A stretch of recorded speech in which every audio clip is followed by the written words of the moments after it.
Hello, my lovelies. Elsie here with a collective reading. How are you? You said you wanted more of these readings, and I heard you, so here we are. I'm going to try and do more of them for you. Let's start with the Moonology cards. See what we have for energy here for you. How are you today, by the way? I hope you're well. Let me know in the comments. What are you drinking? What are you watching? When do you usually watch these readings? Like some people, I find that they're on early in the morning, that they listen during coffee. Some people listen on the commute. Where is it that you're listening from? I'd love to know. Okay. Here we go, collective. So what is a collective reading, Elsie? Why am I here? Why did I click here? Well, thank you, first of all, for clicking here. And I haven't time-stamped anything because this is one reading. It's either yours or it's not. It's a yes or a no. And we are looking at... we're looking at general energies, collective energies. And so I'm going to call out the signs and symbols as I see them or as I need to in order to help you know what's going on here. And then you'll decide whether this is your reading or not. Please put on your intuitive hat. All right. So don't let pride get in your way. Full moon in Leo. Leo, you're always being pegged as the one who's prideful. But you know what? There's a lot of signs that are prideful, and it has nothing to do with your sun sign, right? It's like more about your moon and your rising, about how you deal with things like that. But we could be dealing with someone who is Leo, by the way.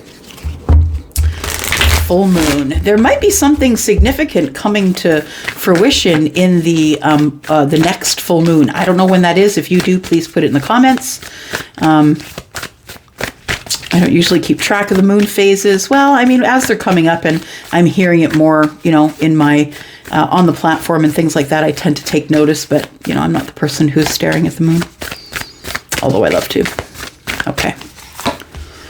And we have, you are good enough, Virgo. Interesting. So the interesting thing is with people who are dealing, in pride and ego, it's usually because they feel like they're not good enough. So they put on some sort of a mask to make you think a certain type of way about them, right? They're trying to manipulate what you see. So we see that a lot of times when people change their appearances, right? Trying to manipulate what you see. But I don't think it's the physical that we're talking about. I think it is energetically manipulating someone.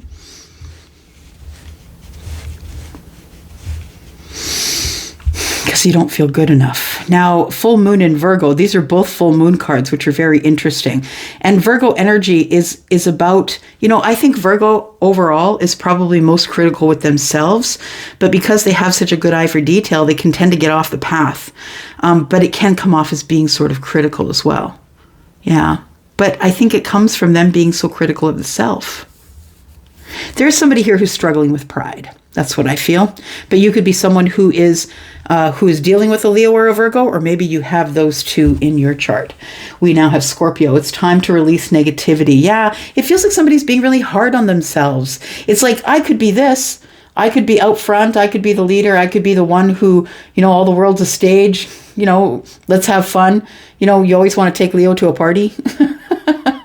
And I feel like somebody here is trying to release the negativity they have for themselves, but I think it comes from pride. So some of you might be working on pride and ego issues, and not everybody realizes when they're dealing in pride and ego, and that's the truth, right? When we know it, and when we do, we change it. All right, and then, yeah, I love these little cards, really. I'm just going to do a little quick shuffle. They all seem to stick in their own little groups.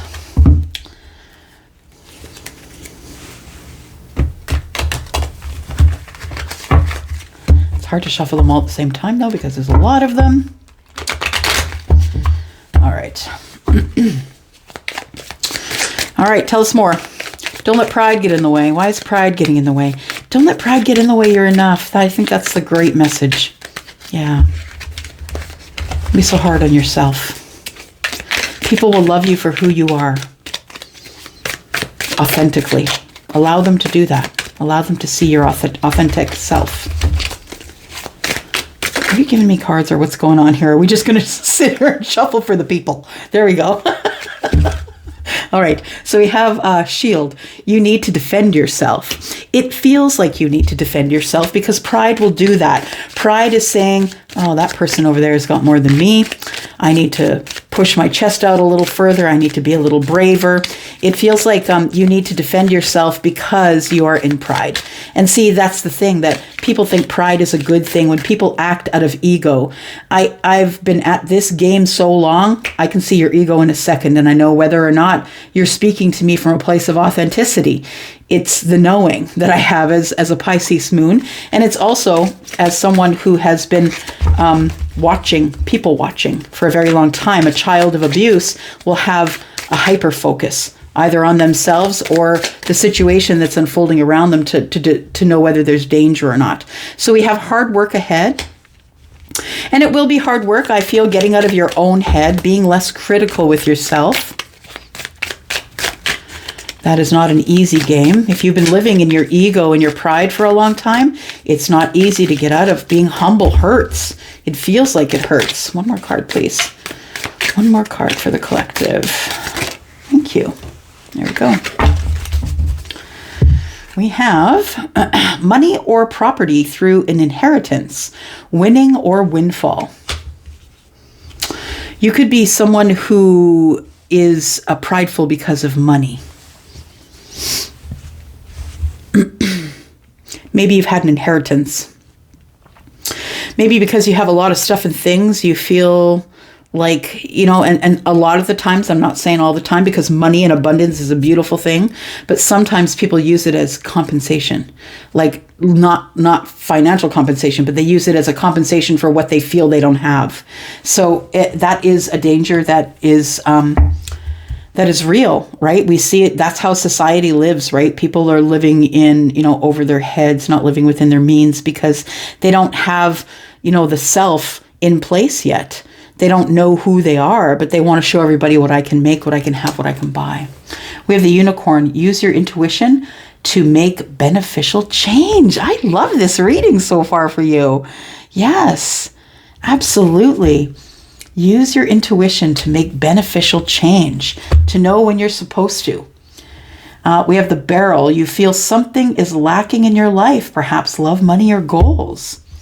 It kind of is all moving in that direction, isn't it? Yeah. What are we using for cards, please? Okay.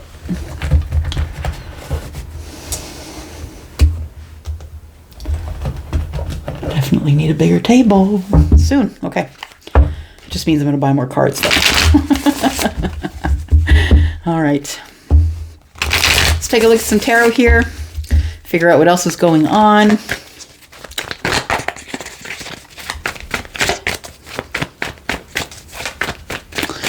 Yeah, I feel like somebody is on a journey of self.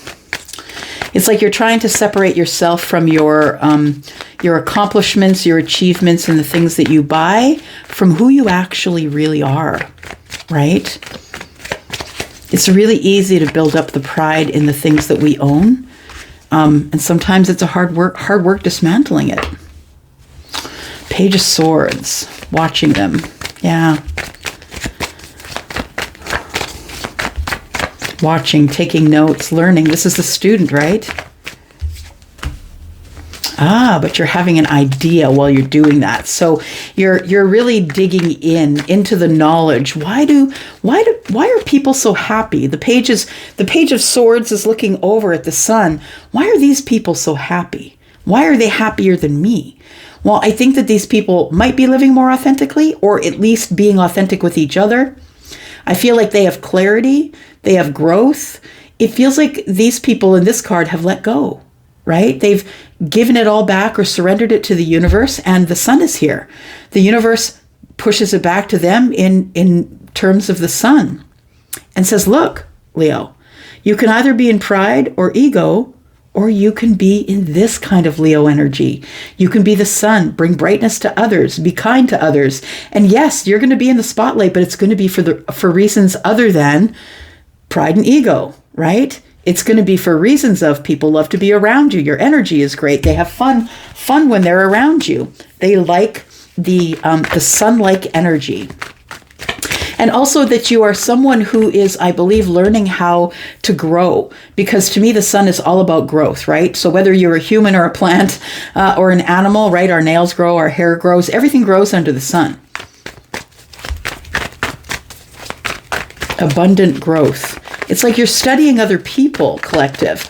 Why does that person have more abundance? And why does it come so easy to them? And when I say abundance, I don't mean material things, right? And as we say that, the King of Swords pops up. So somebody is up in their head. I'm wondering, what does it take for me? Because the King of Swords is ultimately really intelligent. This is Aquarius energy, right? The Aquarius has been said to be the genius of the zodiac. This person's highly intelligent, has a lot of book learning under their belt, but understand that sometimes the street learning gives you a little more, I don't know, gives you a little more balance, because all the knowledge in the world is not in books. It's about life. It's about interactions with people. It's about actually not studying happiness, but actually finding happiness, getting actively in the middle of investigating happiness.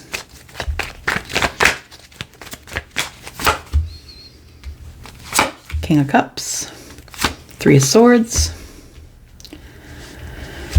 and the Ten of Swords. The Three of Swords to me feels like a little bit of envy. It feels like you're wondering how people get away with being so emotionally open. Yeah. And the King of Cups tells me that. You're watching and learning. How are people able to show their emotions? How are they able to be so honest, so open? How do you become emotionally intelligent? How do you become emotionally free? It feels like somebody here is either young and learning, or possibly you've just woken up and you're learning about the self. The Sun can be a realization as well. The King of Cups, I feel, is, yeah, it's almost feels like a bit of envy or disappointment. It's not, I don't think that it's a disappointment that others have something you don't have, but it's like, it feels like you have everything that money can buy, but you're wondering where the happiness comes from. And this happens a lot. And people who are wealthy are not necessarily happy, and people who are poor are not necessarily happy either. Do you know what I mean? It really is a mindset. It is whatever you want it to be. Happiness is an inside job. It doesn't come from the things around you, because some of the poorest people across the world are the happiest. Or they have a better outlook. What do we got here? Eight of Pentacles, you work a lot. You work a lot, or maybe you're working on the self. And I think that's what this reading is all about. It's all about working on the self. It feels like sometimes you are sort of disappointed with the self, that you don't show more emotion at the surface. Because you see these people in the Sun energy here, and they look to be very happy with each other. Yeah. They have everything they need. They're quite abundant. They're dancing. And you're wondering, how does this happen? How do I be the King of Cups, not let anybody see anything that's going on the surface with me? How do I learn to be this without feeling like it's not authentic? It feels like you go to the internet or books or whatever it is. I'm investigating happiness now. How do I find happiness?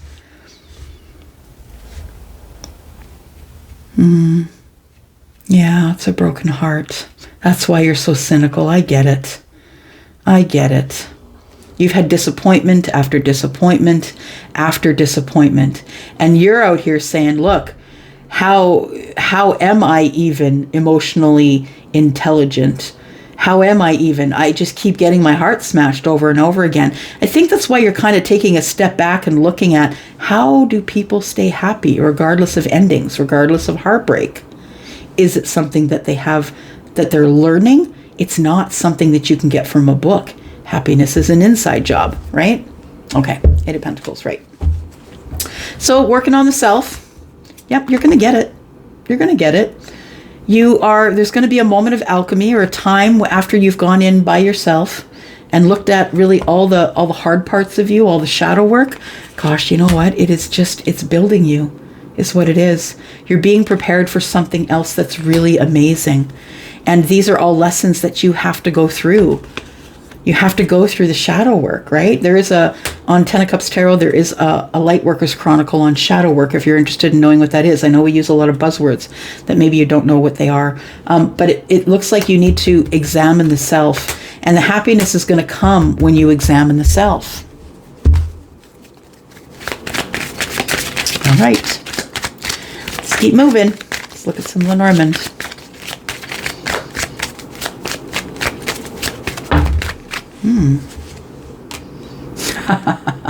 You have to stop watching and start doing, Charlie says. Yeah, you have to stop the watching and the wanting, and it's time for you to take action. Yeah, there's got to be some activity here. You actually have to get up and do something. Yeah. So the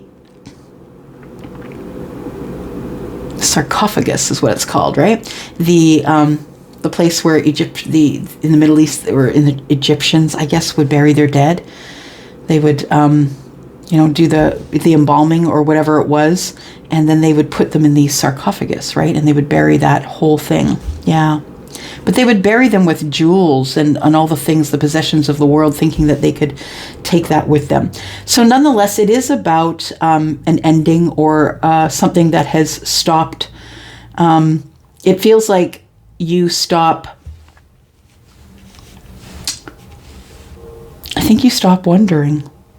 It feels like you decide that you have to experience it, that you can't get it from just watching people do it. You have to get out there and experience it for yourself. It makes me feel like you want to reconnect with somebody. Maybe you're someone who journals, for sure, but I feel like you want to reconnect with somebody. Either you broke their heart or they broke yours. But I feel like there's going to be communication. There's going to be some pointed communication. Somebody is about to expose their own lies. So whether it's you or another person, Seven of Swords tells me that there was maybe some illusion or something maybe that you didn't lie about, that you just didn't say. It feels like we're going to go over some of those details. And you know what? That is part of the happiness. Being honest, being authentic, speaking your mind. And you know what? Going at it, Charlie shows me someone sliding into home, right? Someone, baseball, sliding into home, blood on the face, but I got home and I had a good time doing it. So it feels like somebody's going for broke. Somebody's going to communicate or write a letter. It might be written on paper, who knows, maybe old school. But I think that you're ready to tell somebody that you may be sweet on or have emotions for, that you have been in heartbreak or that you've been disappointed that there's been no communication. I think you're watching someone else be happy, is what it feels like. You're watching someone else be happy without you. And you're like, how does this person get so happy? This person has a deep love for self. That's what it is. Yeah, you can't get it from a book. It's a deep love of self. King of Swords is here again. Yeah. So it feels like that there is some sort of deep romantic love that you're thinking about. That's what the orchids are to me. It's like nostalgic love. It's like you're thinking about somebody from the past who maybe you're no longer with, or you wish that you were with, that there's nostalgic love here. You're wondering if you should just shut off your feelings and be done with it, or if you should write a letter. Let's find out. Or communicate by text, or whatever it is, whatever way you're going to do it. Let's take a look at that.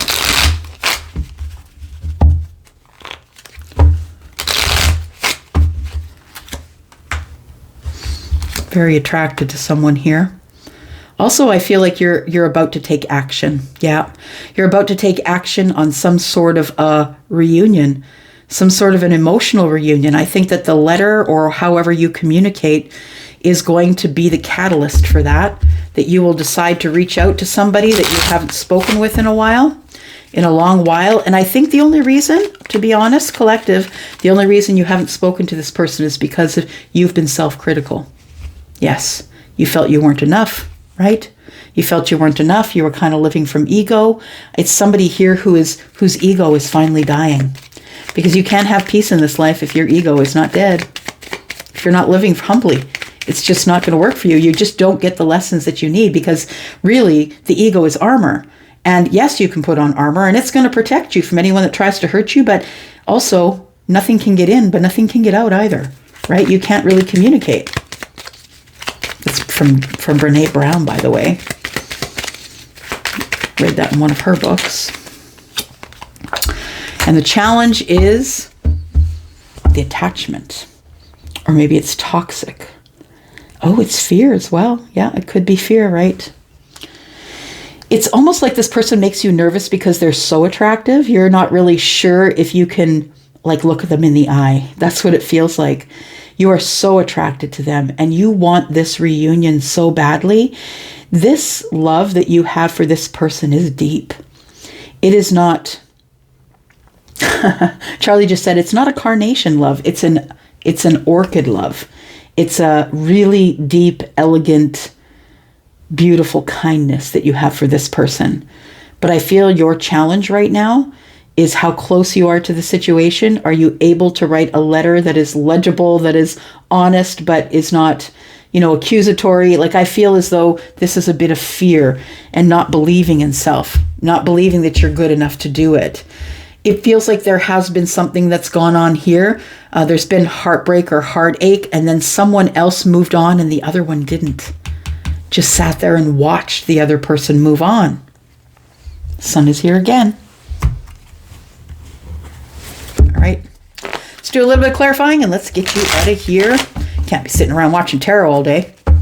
I do sometimes. Just saying, I do sometimes. Sometimes I'm reading tarot all day. Sometimes I'm watching tarot all day. Yep. I just love it. Love it, love it, love it. Okay. It really is in my blood. It's my DNA. All right. So don't let pride get in your way. What are we supposed to do with that? How are we supposed to not let pride get in the way? You're supposed to open yourself up to the possibility that maybe there is somebody out there for you, or this person, if that's the person you're thinking of, that there is going to be another chance for you to be happy, to have a foundation, to have a family, that there is a soulmate out there for you. And you don't need to defend. There's someone out here that you don't need to defend yourself from. Yeah. There's going to be a lot of hard work ahead on the self, but I feel like you're going to realize that you never did have to have the pride or the ego in order to have the Four of Wands. You never did. Whoever is going to love you at the Four of Wands is going to love you just because you're you. Full moon in Virgo. So you are good enough, it says. I feel like you struggle with maybe the place of work that maybe they make you feel in lack. There's so many toxic corporations out there who like people to live in scarcity, want them to think they're going to lose their job, or, they control them with money, holidays. I feel like you struggle to feel good enough, not only for you, but for work. And it's like you work harder and harder and harder. And it's like a vicious circle of, I don't feel enough, but I'm going to work harder because they keep telling me I'm not enough. And you get a lot of money and prosperity through that, which is beautiful. But it really is at the cost of your mental health. So the reason that you're not saying anything right now, because you don't know how to express your feelings. You don't know how to express your feelings without getting kind of very sharp about it. I feel like it's too close to your heart. And I think I said that at the earlier part of the reading. It's just like you're too close to the situation right now. That's why you're standing back in the Page of Swords energy, because you don't know how it's going to come out at this point. We've got the King of Cups on the King of Cups. So I feel like the emotional part of it you got down, but what you're going to say is another thing. Yeah, I feel like it's been really hard for you to speak up, to say something, say what you need to say, right? We've got the Knight of Cups and the Two of Wands. Okay, so after the heartbreak, after you heal, I feel like you will go forward. You will tell this person how you feel. I think you're about to find out what happiness is about, and it's not out of a book. You're taking charge of the situation because you need the healing. You need the healing. Something came to an end between you and that person, and you haven't spoken to them since. But I feel like you've grown since then. The Emperor is here now. We had two kings, right? We have the King of Swords and the King of Cups. And now we've got the King of Wands and the King of Pentacles, right? That's who the Emperor is, all four kings. So I feel like you are feeling as though you can move forward. You can talk to this person. You want the reunion, Three of Cups. It is something that's going to be very healing, very balanced. This is the moment of alchemy, by the way. It's like this is divine timing, right?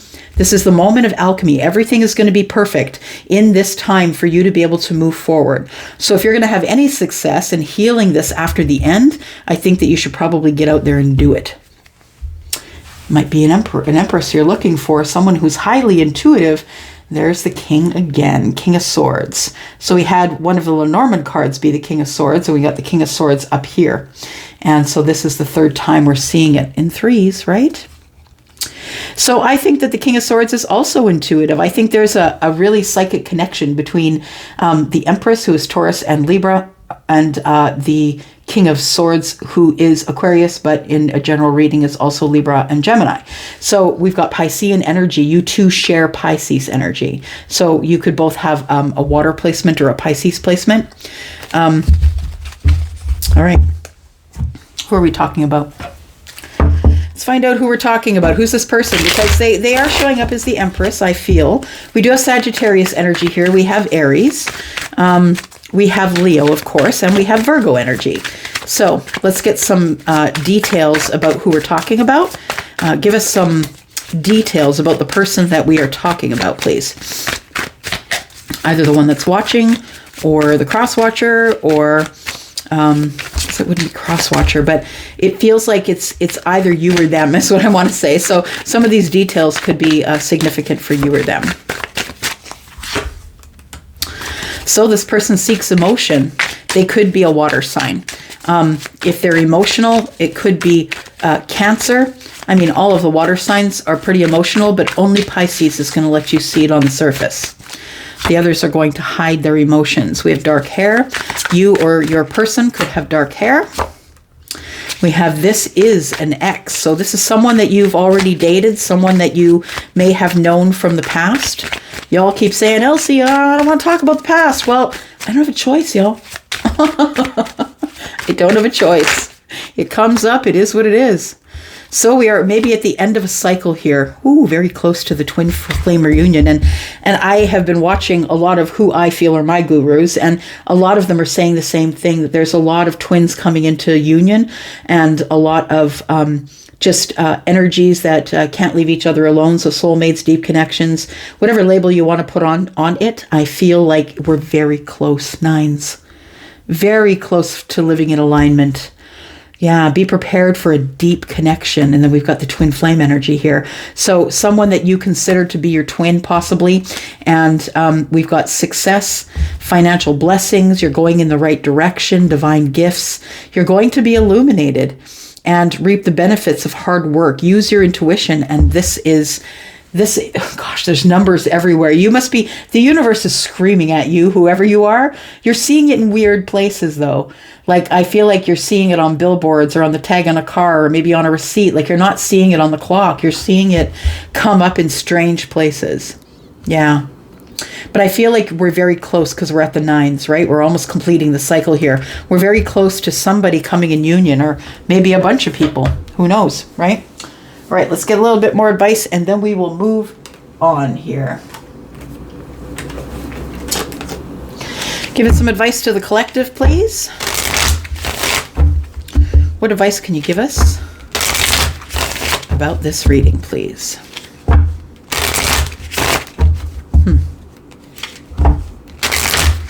Okay, Charlie's bugging me here to put a card here. There we go. It is the Nine of Cups, my friends. I feel with hard work on this on the self, on the ego, on the pride, I feel that you do get your balance here. Your wish fulfillment is here. Hard work, yes, but it is really abundant, really abundant. So we have boundaries. Y'all, we got to set up our boundaries, right? And it says know when to put up and let down your walls. So no wearing the armor all the time, right? We've all got to know when we can put up and take down the boundaries, who we can trust is not going to cross those boundaries, or who we're just going to let into those boundaries. It says fear, expecting the worst, afraid of failure, wasting time. There we go. That's what it says here. You're not good enough, right? You've been thinking about these things, you're not good enough. It's negative thoughts, wasting time on negative thoughts. So it's time to cull the fear, cut it out. We have patience. Manifestations are on the way. Pay attention. There is a soulmate. Dedication. Staying dedicated to your goals, efforts that will reap success. Sorry. Got tripped over my tongue there. So I feel like what this is saying is that if you are dedicated to paying attention to the red flags, to making up boundaries and not having any fear and having some patience here, that there is something that is coming towards you here, whether it's a soulmate or a twin flame or whatever the label is, it doesn't matter. Whatever the relationship is, please don't stand in the doorway, right? Get out of the doorway. We're looking at the soul room, remember the soul room? And when you open the door, some of those souls are going to slip out. They've been around for a while and paying rent free in your head, right? And it's time to let them slip out. Whoever leaves, let them go. Whoever comes in, let them arrive. And that's what this is saying. Pay attention. There's a soulmate. And stay dedicated to your goals. Don't let anybody pull you off the path. You're in charge. You're the emperor. Deception, false illusions, scarcity mentality, falling into bad habits. That's what this is here. Yeah, that's the illusion that you have, ego or pride. Yeah. Lovers. There's a lover here. All right. I could pull cards all day for you, but that doesn't do either one of us any good. So I'm going to go for now. Hope you made it up to here. Thank you so much. If you're interested in a private read, please look in the description. My email address is there. I love me a good email. And if you would like to communicate with me before you book your private reading, you can go straight to Wizio if you like. But if you're interested in the process and you need more help, let me know. Send me an email. I'm going to go for now. Love you guys.